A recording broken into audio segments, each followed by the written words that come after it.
Chapter 7, Episode 40. The Calm Before the Storm. After my morning routine, I headed straight for work. When I joined Hudam in front of the laundry shop, though, I noticed that he looked a bit dead inside. "Good morning," I said. "Did something happen?" "The same as always, and that's the thing. I'm really astonished that I'm starting to think your magic is normal." Aha. Moving the boat on a concentrated sphere of water. Not to mention maintaining the cleaning and snow melting of the streets for over an hour. Was difficult. The average spellcaster would have run out of magic, or else would have lacked the technique to do so at all. And Hudam had watched me do all this and thought almost nothing of it? He was fitting right in. There was no problem, then. I packed up the boat and started my workday. Our first job would take place just down the road from the laundry shop. We would manually shovel snow in the residential area in the east part of town. Heavy snow blanketed the entire city, so there was no end to the streets that needed shoveling. "It may be too late now, but shouldn't you have brought the boat, if we're clearing the snow anyway?" Hudam asked. "Well, magic would be faster than shoveling by hand, but even that small boat can't go down alleyways, and besides, not even my magic would last long enough to take the boat to every corner of the city. Downing a lot of magic recovery potions isn't the best idea. So I try to limit that method to the early morning, when there are few pedestrians, and to streets that are wide enough but can't get enough shovelers. There's no need to overextend when adventurers, government workers, and even ordinary residents start shoveling the streets on their own as soon as the sun is up." "Makes sense. So you do run out of magic." "Seeing how you didn't even break a sweat operating that boat, I thought it was some magical item, or at least packed with magic crystals. Or else, I thought you had some hidden supply of magic." "Please. I wouldn't put that much effort into this." "Thought so.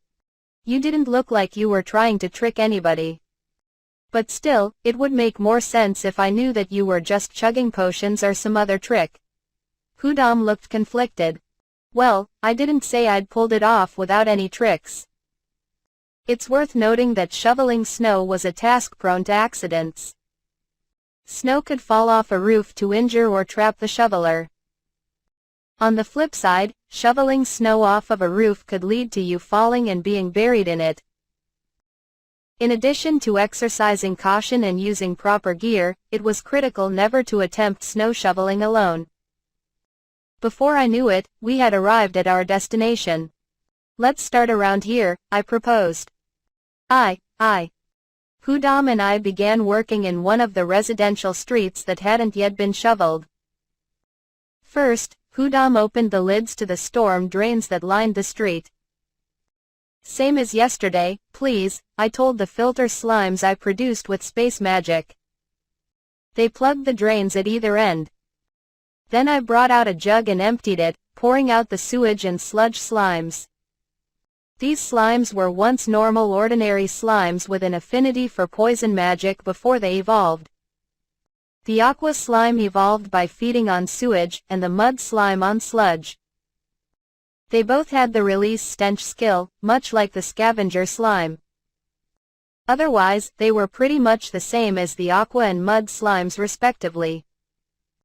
Just as people had asked me if I was sure the ice slime wasn't just a frozen aqua slime, these poor guys were destined to beg the question.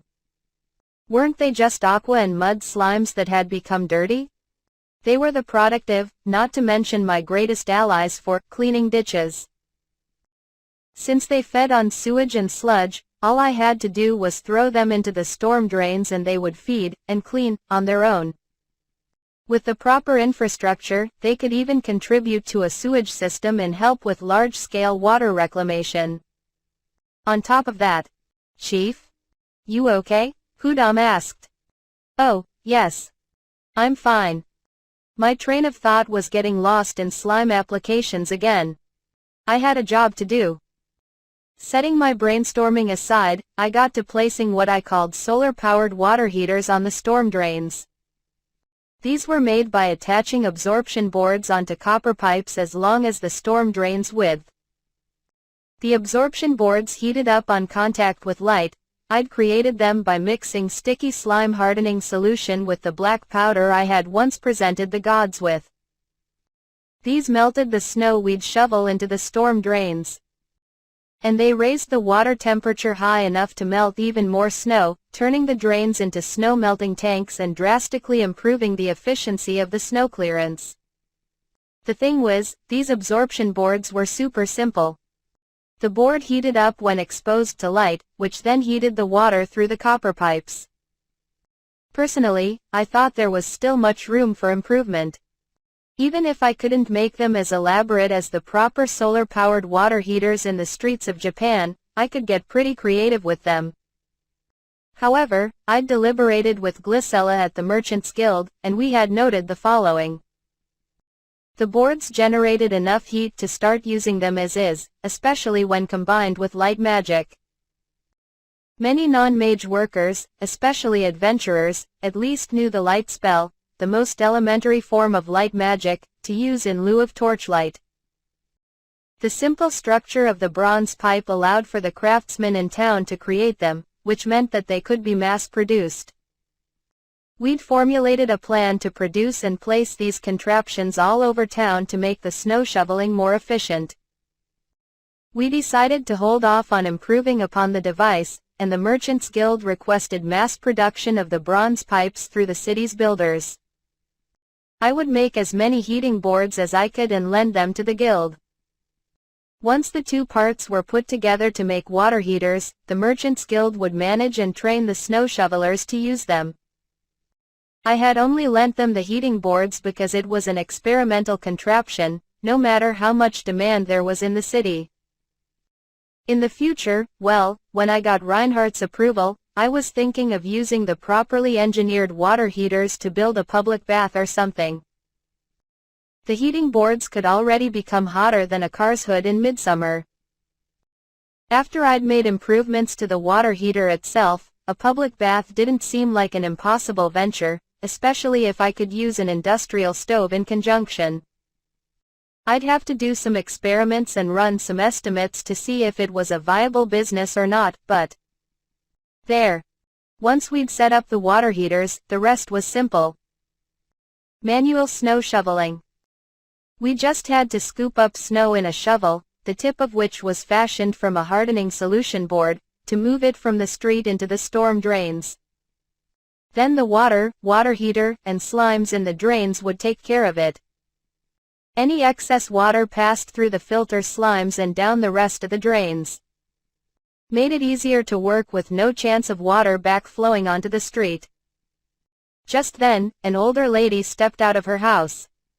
"Oh, good morning." "Good morning, miss," Hudam replied as I continued to work. "You've already shoveled in front of the house. You're too sweet. I'll get some of that snow off of my roof." "Don't tell me you're gonna climb up onto your roof," Hudam said. "That's too dangerous. I'll take care of it." "Oh, no, sweetie. You've already shoveled the street. Besides, my legs haven't failed me yet," the woman said. "It's no trouble, Chief," Hudam called. "It's really no trouble," I said.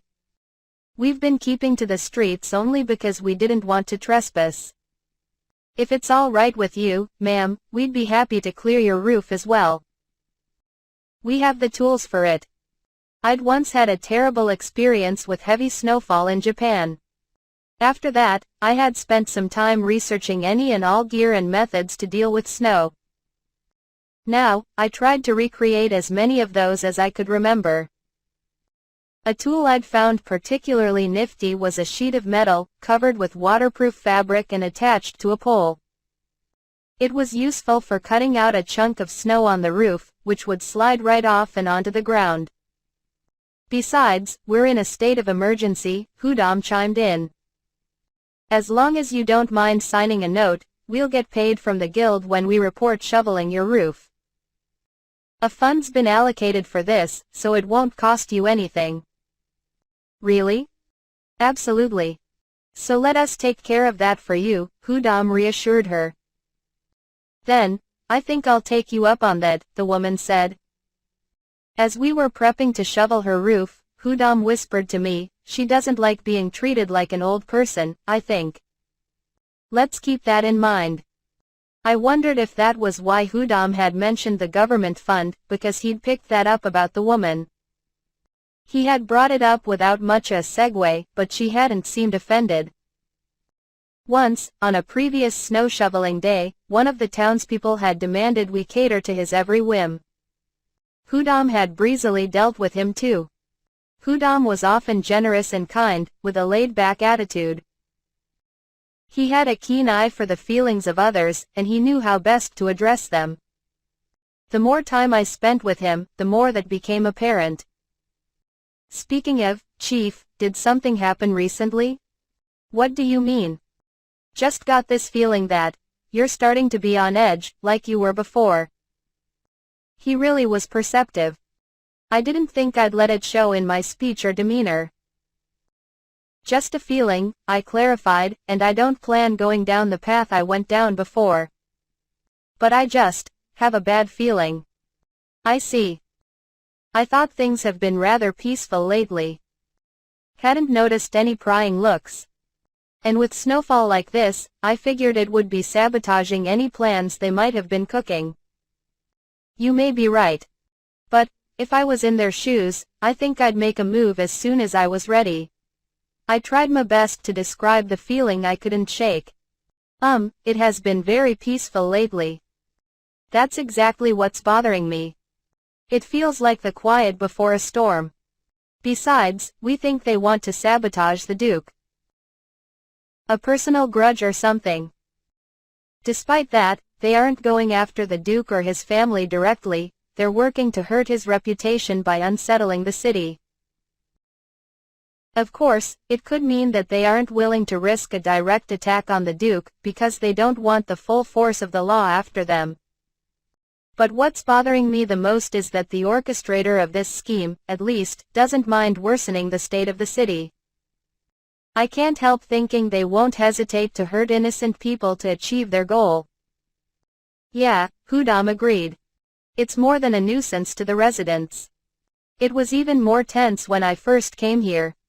Heard about a lot of burglaries.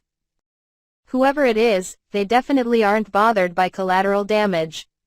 Yes. Would someone like that just give up? I doubt it.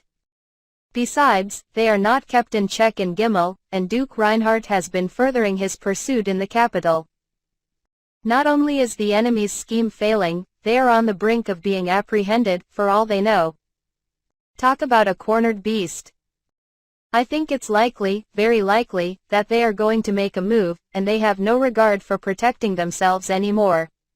I only became more sure of this the more I put myself in their shoes. The snow might have been an unexpected hindrance for them, but we're caught up in dealing with it too. Knowing they can't evade the Duke for long, they may resort to a final gambit. I have no proof of any of this, though. Still, Hudam seemed convinced. Very possible that they would strike if we gave them the chance. Okay. I'll keep my guard up. Thank you. It's better safe than sorry, so I want to make sure we're prepared. We've been requesting that each facility in the city review their emergency situation manuals. I think we're doing all we can do for now.